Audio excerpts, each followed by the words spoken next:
Hello friends, let us discuss the Hindu newspaper for 14th of July 2020. On the first page news, the Supreme Court has delivered its verdict on the administration of Kerala's Padmanabhaswamy temple, and the court has given the right to manage the temple to the Travancore royal family. So this dispute was in the courts for the last 3 decades. After the death of the Travancore ruler Sri Chittar Tirunal Balram Verma in July 1991, the state of Kerala had claimed that since the ruler of Travancore royal family had died, the Travancore royal family could not have any stake as shibate or the manager of the temple. So this particular verdict was delivered by Supreme Court, and it has overturned the verdict of the Kerala High Court delivered in 2011. According to the Supreme Court, the Travancore royal family is the human ministrant or the shibate or manager of the properties belonging to Sri Padmanabha, which is the chief deity of the fabulously rich Sri Padmanabhaswamy temple in Kerala. The temple is believed to have billions of dollars worth of golds in its underground vaults, and now all this will be managed by the Travancore royal family.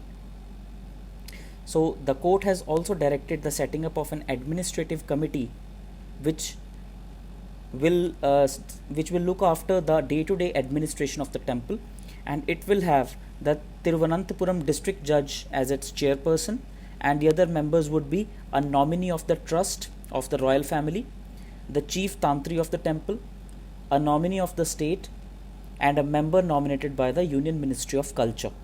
So it will be a 5-member committee, and this committee will have representation from center, from state, from the priest, from the royal family, and will be headed by a district judge. So this has put to an end a long battle between the Travancore royal family and the state on the question as to who would manage the Padmanabhaswamy temple.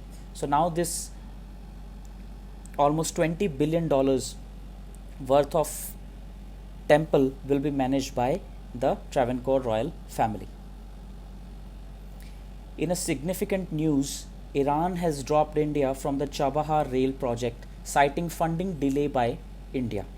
So this particular railway line, called the Chabahar-Zahedan railway line, which is a trilateral agreement, between India, Iran and Afghanistan, was signed between India and Iran when Prime Minister Modi visited Iran in 2016.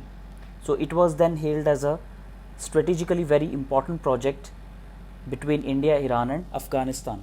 But now that the project has been dropped by Iran, citing delay in funding by India, it has been seen as a setback by Indian establishment.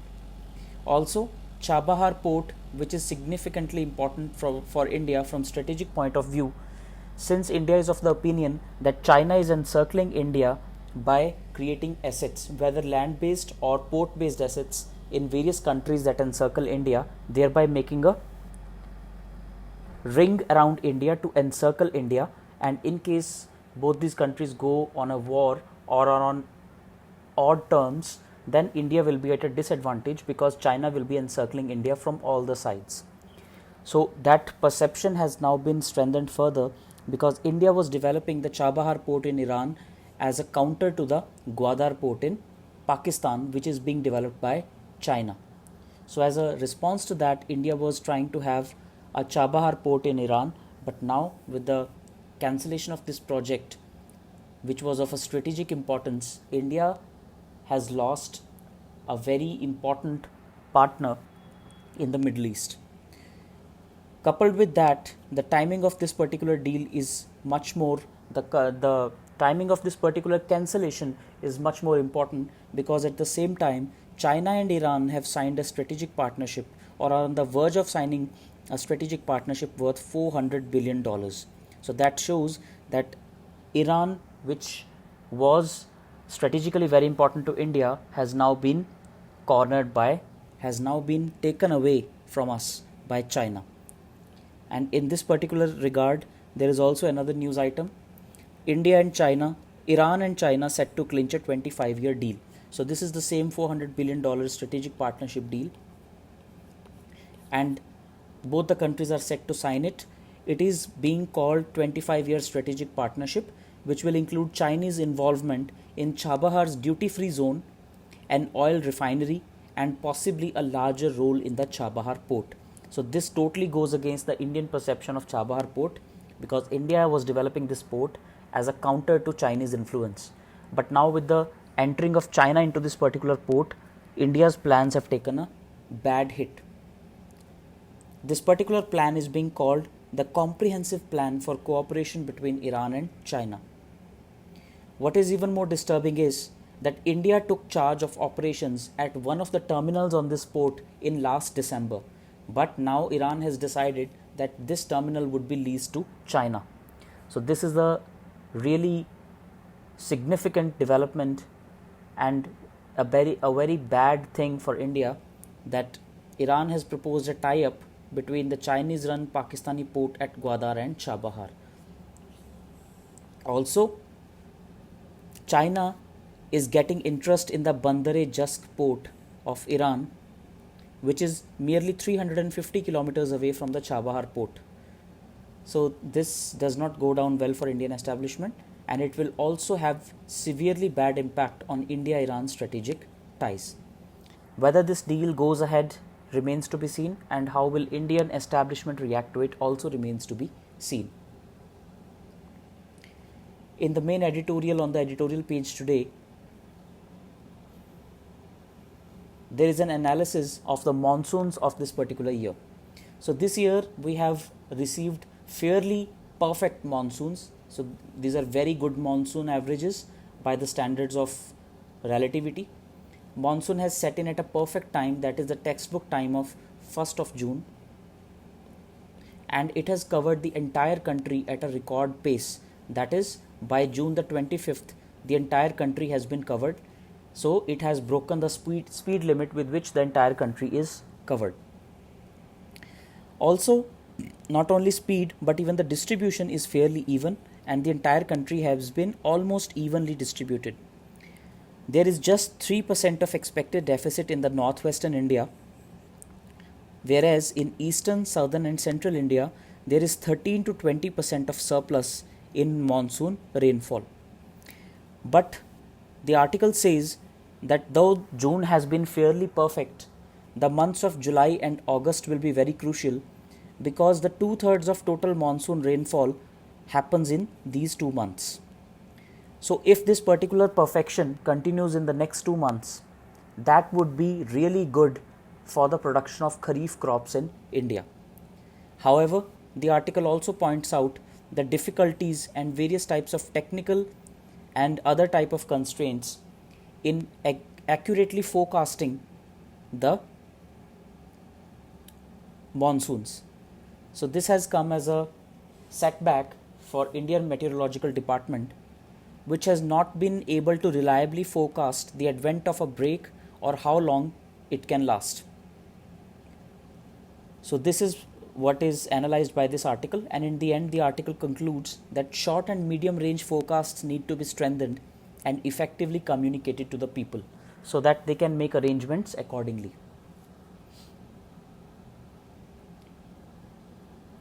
The Indian aircraft carriers will get Indian jets by 2032. So this is the major development. This is a step towards indigenization of defense technology in India. So India will replace MiG-29Ks and will manufacture its own jets indigenously by the year 2032.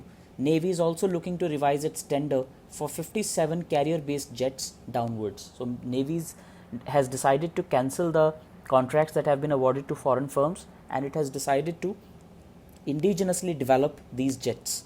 These will be developed by Defense Research and Development Organization, and they will be manufactured by Hindustan Aeronauticals Limited.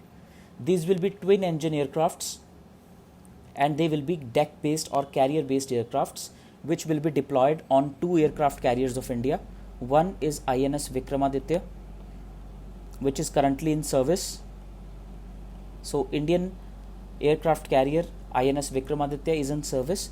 Another aircraft carrier, which will be the first indigenous aircraft carrier, or IAC-1 called INS Vikrant will be operational by the year 2022. So by that time, India will need more deck-based or carrier-based aircrafts, which India simply does not have. That is why India has now decided to indigenously manufacture such aircrafts, and it will boost Indian defense manufacturing industry, which was open to private sector a few years back, and it will also helpful in making us strategically self-dependent. So this is a significant development as far as indigenization of technology is concerned. The Navy is currently evaluating the responses to the request for information from Boeing with its F-18 Super Hornet and Dassault Aviation with its Rafale jets.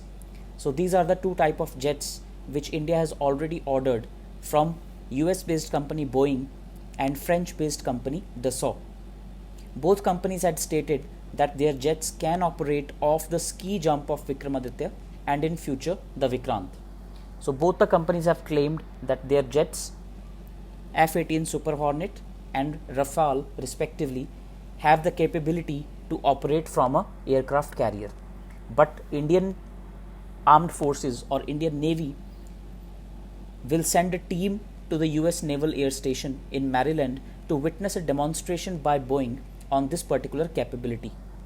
And once this capability is successfully demonstrated, then the Defence Acquisition Council of India will take a decision on whether to acquire those aircraft in future or not. But the fact that India has decided to indigenously manufacture these aircraft is a shot in the arm for the domestic defense manufacturing industry.